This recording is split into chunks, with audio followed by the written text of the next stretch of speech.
some of the women would come to me and be like, I'd be like, look, if you don't have sex with the president, he's going to kill you. He's going to take all your stuff, and you're going to be locked up probably forever, and you're never going to see the light of day again. Take their money, and then be happy. And this crying woman would be like, I can't, I'm married. You don't understand, I'm married. He'll kill me. And I said, well, then you're going to have to go to your husband and just tell him. Explain it out. That, look, this American president is insisting that you have sex with him. And if you don't, you'll be killed. He'll be killed. Your whole family will be killed. And so will his. Probably. They've already firebombed Japan. Anyway, I did it in time with everything else, so I had to talk to them and actually explain to a lot of people what was going on and why they had to do what somebody was insisting that they do. I said, they're already going to kill me. That's fine. I'm not worried about that. So I had to tell this crying 20-year-old that was married to somebody very dangerous that she needed to go explain to her husband what was going on. And then just let whatever happen. That it was between two men and not her. So anyway, I forget why I had to talk to him or something like that. She was despondent and very upset. And I guess Kennedy or someone had insisted that he have sex with her. I don't really know. Or maybe it was Nixon or somebody. I don't know. So anyway, they felt that I had to be their little bitch and talk to the people myself because I was going to be the one that was going to be framed. It's that Lucifer guy. He's threatening the world. It's like, no, I'm not threatening the world. I'm the creator of the world and humans and endoskeleton life. And it really has nothing to do with me. I was just a guy in power that was about to be killed. So anyway, and I felt really bad for these women, and there wasn't much I could do about it.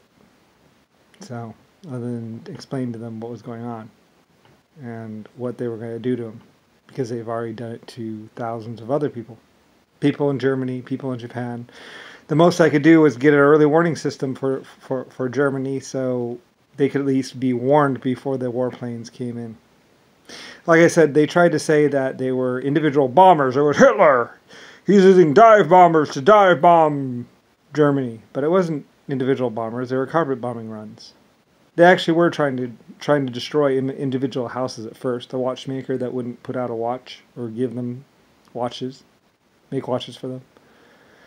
America was basically holding the world hostage with aircraft until the world got anti-aircraft.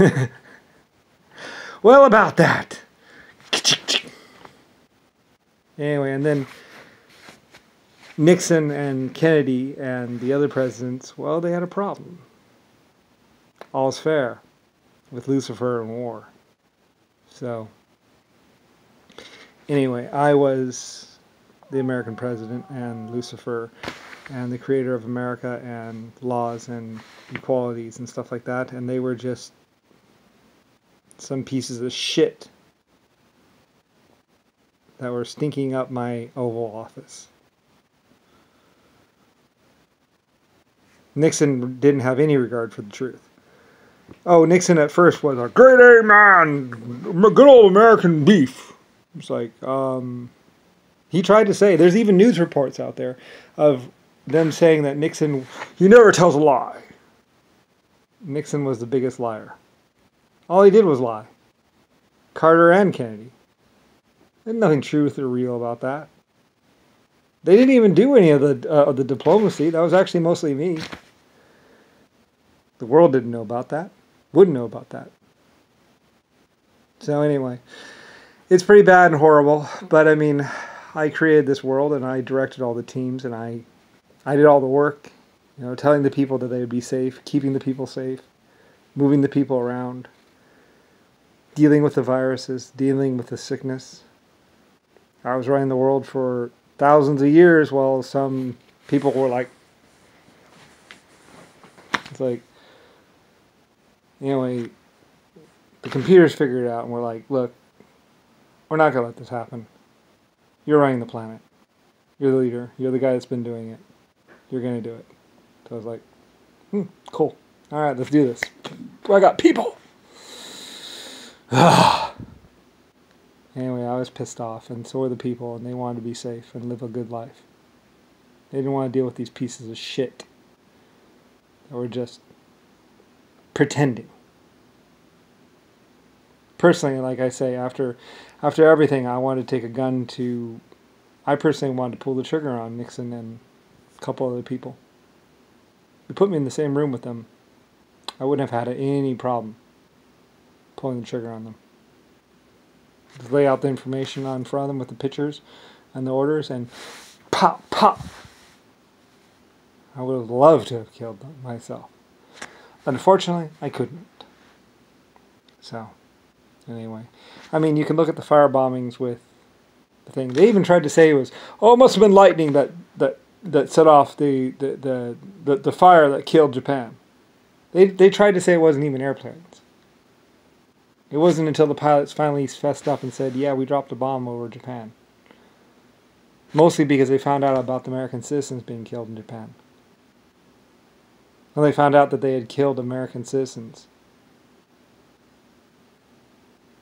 they weren't too happy. Nobody was too happy. They killed Russians in that city. It wasn't just the city of Japan. No city is just Japanese. Every city has lots of people. They didn't even warn them. They just dropped the bomb. Anyway, they had been doing it for hundreds of years. All kinds of other stuff. It's really bad. If you knew the truth of everything. I tried to deal with it as best I could. And, yeah, it's frustrating to see all these pictures of all these fake liars. Just driving nice cars. Wearing nice suits. Hail to the king, baby, suck my dick. Kind of style. Getting sex from women. You know, everybody knew kind of what they were doing. Especially the people around them. There's nothing good about them. Several Secret Service agents basically approached or talked to me and said, we don't want to protect these guys. We hate them. Yeah, well, they're symbols. Just try not to let too many people die, and you don't have to take a bullet for them. They even killed Secret Service agents that found out about things. Like if you're a Secret Service agent and you actually found out about something inside the White House, pop! You died too. We need to keep this in the office. We can't let anybody know. They killed Secret Service agents. That's another thing that's covered up. There were Secret Service agents that had found out about things about the war. Pop, pop. Never heard about them again. You don't even know that the Secret Service agents died. In the line of fire. They did. Well, bullet to the head. Close range. Sad, really.